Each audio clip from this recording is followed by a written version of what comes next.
மதுபானங்களை online மூலமாக முன்பதிவு செய்து பெறும் வசதி நாளை முதல் அறிமுகம். மக்களை நல்வழிப்படுத்த வேண்டிய அரசே மது விற்பனையை எளிதாக்கலாமா?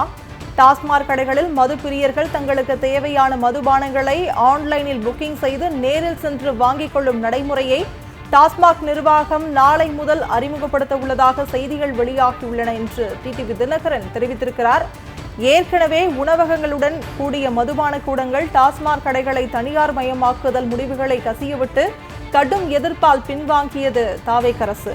தற்போது ஆன்லைன் மூலமாக மதுபானங்கள் முன்பதிவு என்ற மேலும் ஒரு தவறான முடிவை எடுத்திருப்பது கடும் கண்டனத்துக்குரியது என்று டிடிவி தினகரன் தெரிவித்திருக்கிறார். மது பழக்கத்தால் ஏற்படும் தீமைகள் குறித்து விழிப்புணர்வு ஏற்படுத்த வேண்டிய அரசு நிர்வாகம் மது வாங்குவதற்கான நடைமுறையை எளிமைப்படுத்தி வருவதாக டிடிவி தினகரன் குற்றஞ்சாட்டியிருக்கிறார்.